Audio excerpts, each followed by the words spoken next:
ராமஜனே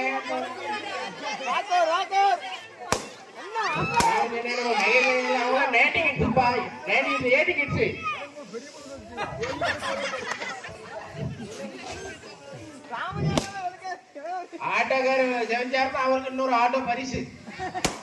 ஆமா, நம்ம ஊர்ல ஆட்டோ ஸ்டாண்ட் 2 ஆட்டோ ஸ்டாண்ட் நிற்கும். எல்லாரும் ஃப்ரீ சர்வீஸ் தான். நம்ம கமிட்டி சார்பாக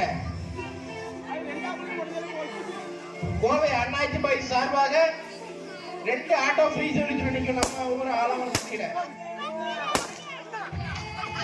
90 கூட வேற லெவல்ல பொருள் உடைக்காங்களே. ஈகே தூரத்துல இருக்குமோ குத்துமாரி பாத்துக்கோ. இவங்கள பாருடா, நம்ம அடுத்த டைம் நம்ம தான் உடைக்கணும். பூரா 90 கிட்ஸ் தான். ஆட்டோக்கார மாதிரி வேற லெவல் உடைக்கிற மாதிரி. அடுத்த வருஷம் விழா கமிட்டில மாரியப்பன் ராஜா கூட ஃபேமிலி ஆயிருவாங்க. ஓ அப்படியா? ஆமா, நான் முத்துக்குமார் நாங்க தான் விழா கமிட்டியா இருக்கணும். நாங்கதான். ஆமா, நாங்கதான் போன் வந்தாலும் சார் பேரு. அடுத்த வருஷம் விழா கமிட்டில மாரியப்பன் ராஜா கூட ஃபேமிலி ஆயிருவாங்க. ஓ அப்படியா? ஆமா, நான் முத்துக்குமார் நாங்க தான் விழா கமிட்டியா இருக்கணும். நாங்கதான். ஆமா, நாங்கதான் போன் வந்தாலும் சார் பேரு.